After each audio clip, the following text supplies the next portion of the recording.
जय महाकाली, महालक्ष्मी, महासरस्वती, माँ कामाख्या। जय भैरव बाबा, जय सद्गुरुदेव महाराज। श्रीमद्देवी भागवत महापुराण प्रथम खंड का चतुर्थ स्कंद का द्वितीय अध्याय। व्यास जी का जन्मेजय को कर्म की प्रधानता समझाना।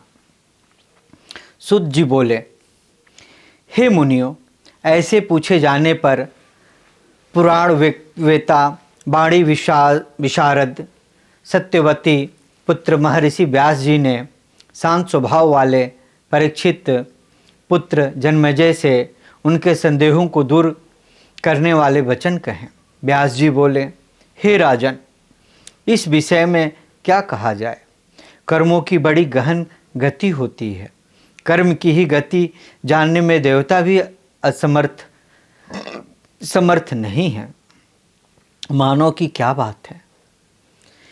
जब इस त्रिगुणात्मक ब्रह्मांड का आविर्भाव हुआ, उसी समय से कर्म के द्वारा सभी की उत्पत्ति होती आ रही है। इस विषय में संदेह नहीं है।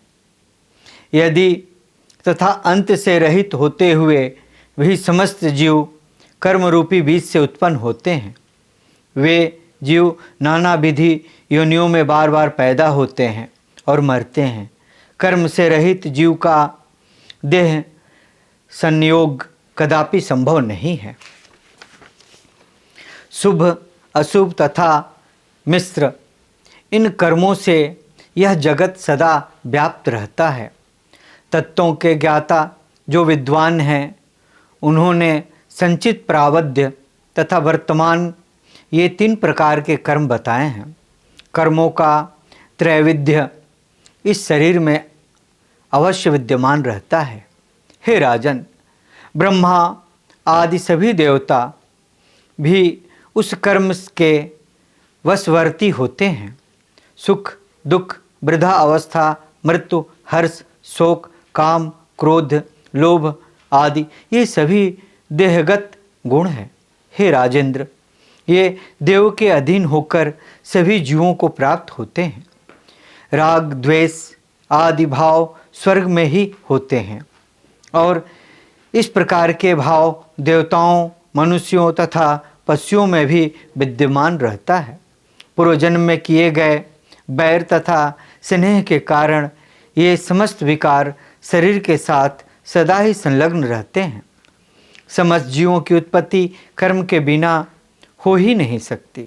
कर्म से ही सूर्य निमित्त रूप से परिभ्रमण करता है और चंद्रमा क्षय रोग से ग्रस्त रहता है। अपने कर्म के प्रभाव से ही रुद्र को मुंडों की माला धारण करनी पड़ती है। इसमें कोई संदेह नहीं है। आदि अंतर रहित यह कर्म ही जगत का कारण है। स्थावर जंगात्मक यह समग्र शाश्वत विश्व उसी कर्म के प्रभाव से नियंत्रित है। सभी मुनि गण इस कर्ममय जगत की नित्या तथा अनित्या के विचार में सदा डूबे रहते हैं।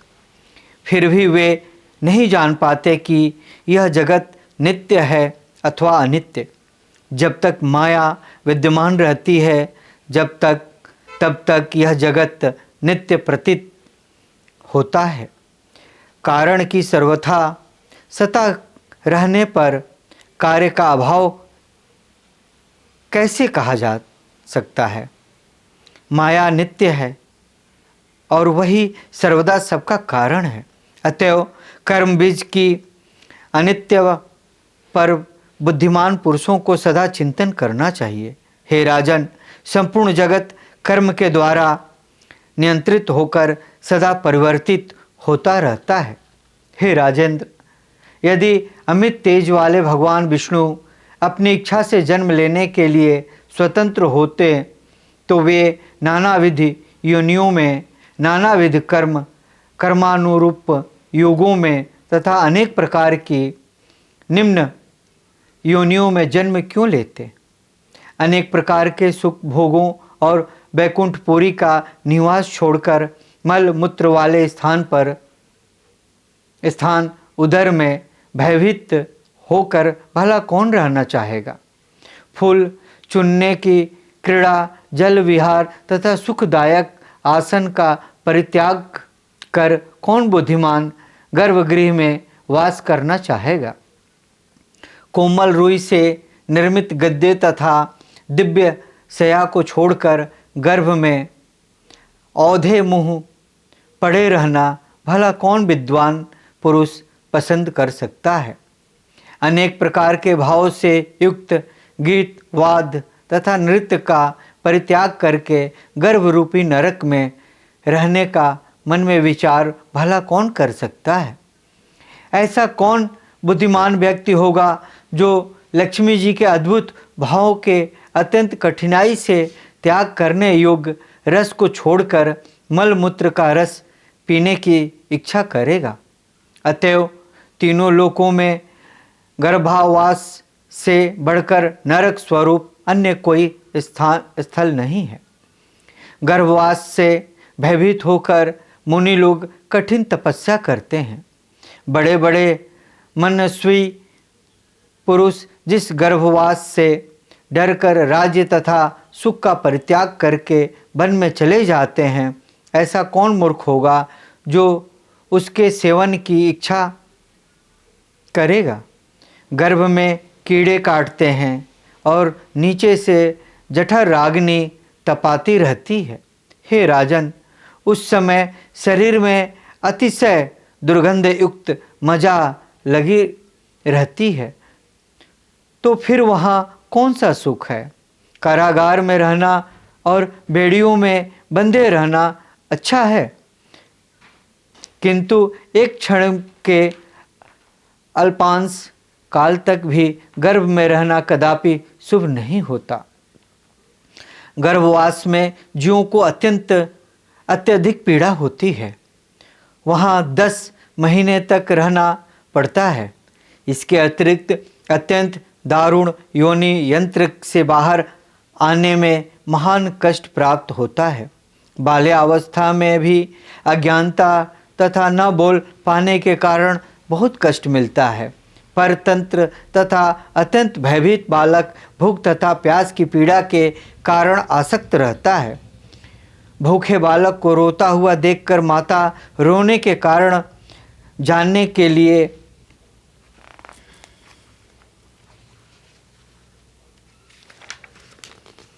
चिंताग्रस्त हो उठती है और पुनः किसी बड़े रोग जनित कष्ट का अनुमान करके उसे दवा पिलाने की इच्छा करने लगती है।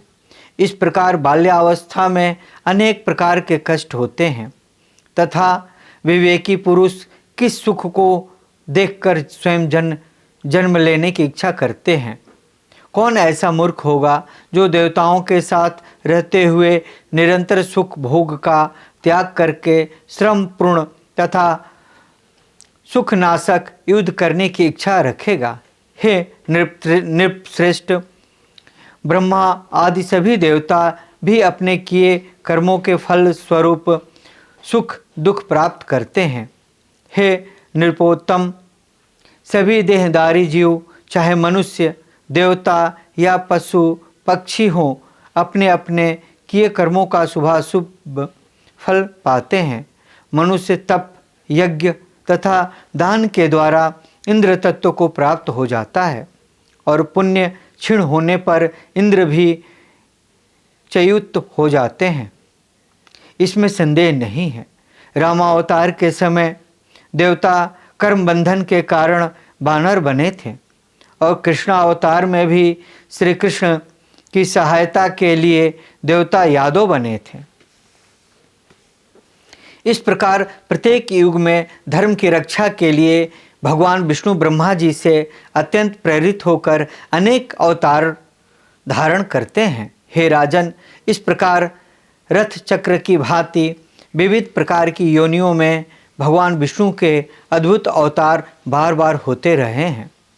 महात्मा भगवान विष्णु अपने अंशांश से पृथ्वी पर अवतार लेकर दैत्यों का वध रूपी कार्य संपन्न करते हैं। इसलिए अब मैं यहाँ श्री कृष्ण की जन्म की पवित्र कथा कह रहा हूँ वे साक्षात भगवान विष्णु ही यदुवंश में अवतरित हुए थे। हे राजन, कश्यप मुनि के अंश से प्रतापी वासुदेव जी उत्पन्न हुए थे, जो पूर्व जन्म के शापवश इस जन्म में गोपाल नाम का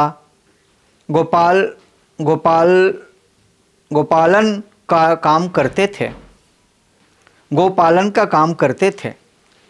हे महाराज, हे पृथ्वीपते, उन्हीं कश्यप मुनि की 2 पत्नियां अदिति और सुरसा ने भी शापवश पृथ्वी पर अवतार ग्रहण किया था। हे भरत श्रेष्ठ, उन दोनों ने देवकी और रोहिणी नामक बहनों के रूप में जन्म लिया था। मैंने यह भी सुना है कि क्रुद्ध होकर वरुण ने उन्हें महान शाप दिया था। राजा बोले, हे महामते महर्षि, कश्यप ने कौन सा ऐसा अपराध किया था जिसके कारण उन्हें स्त्रियों सहित शाप मिला? इसे मुझे बताएं। वैकुंठवासी अविनाशी रमापति भगवान विष्णु को गोकुल में जन्म क्यों लेना पड़ा? सबके स्वामी अविनाशी देवश्रेष्ठ युग के यदि तथा सबको धारण करने वाले साक्षात भगवान नारायण किसके आदेश से व्यवहार करते हैं और वे अपने स्थान को छोड़कर मानव योनि में जन्म लेकर मनुष्यों की भांति सब काम क्यों करते हैं? इस विषय में मुझे महान संदेह है। भगवान विष्णु स्वयं मानव शरीर धारण करके ही मनुष्य जन्म में अनेक विधि लीलाएं दिखाते हुए प्रपंच क्यों करते हैं? काम, क्रोध, अमर्ष, शोक, बैर, प्रेम, सुख, दुख, भय, दीनता, सरलता, पाप, पुण्य, वचन, मारण, पोषण, चलन, ताप, विमर्श, आत्मसलधा, लोभ, दंभ, मोह, कपट और चिंता, ये तथा अन्य भी नाना प्रकार के भाव मनुष्य जन्म में विद्यमान रहते हैं। वे भगवान विष्णु शाश्वत सुख का त्याग करके इन भावों से ग्रस्त मनुष्य जन्म किस लिए धारण करते हैं? हे मुनीश्वर, इस पृथ्वी पर मानव जन्म पाकर कौन सा सुख मिल जाता है? वे साक्षात भगवान विष्णु किस कारण से गर्भवास करते हैं? गर्भवास में दुख, जन्म ग्रहण में दुख, बाल्यावस्था में दुख, यौनावस्था में काम जनित दुख एवं गृहस्थ जीवन में जो बहुत बड़ा दुख होता है। हे विप्रवर, ये अनेक कष्ट मानव जीवन में प्राप्त होते हैं, तो फिर वे भगवान विष्णु अवतार क्यों लेते हैं? ब्रह्मयोनि भगवान विष्णु को राम अवतार ग्रहण करके अत्यंत दारुण वनवास काल में घोर कष्ट प्राप्त हुआ था। उन्हें सीता वियोग से उत्पन्न महान दुख प्राप्त हुआ था तथा अनेक बार राक्षसों से युद्ध करना पड़ा था। अंत में महान आत्मा वाले इन श्री राम को पत्नी परित्याग की असीम वेदना भी सहनी पड़ी। उसी प्रकार कृष्ण अवतार में भी बंदी गृह में जन्म, गोकुल गमन, गोचारण, कंस का वध और पुनः कष्टपूर्वक द्वारका के लिए प्रस्थान, इन अनेक विधि संसारिक दुखों को भगवान कृष्ण क्यों भोगे? ऐसा कौन ज्ञानी व्यक्ति होगा जो मुक्त होता हुआ भी स्वेच्छा से इन दुखों की प्रतीक्षा करेगा? हे सर्वज्ञ, मेरे मन की शांति के लिए संदेह का निवारण कीजिए। जय महाकाली, महालक्ष्मी, महासरस्वती, माँ कामाख्या। श्रीमद्देवी भागवत महापुराण चतुर्थ स्कंद का द्वितीय अध्याय ओम ततस्तम। फिर आगे हम लोग तृतीय अध्याय में वासुदेव जी और देवकी की पूर्व जन्म की कथा हम लोग सुनेंगे। जय महाकाली, जय महालक्ष्मी, जय महासरस्वती, जय माँ कामाख्या।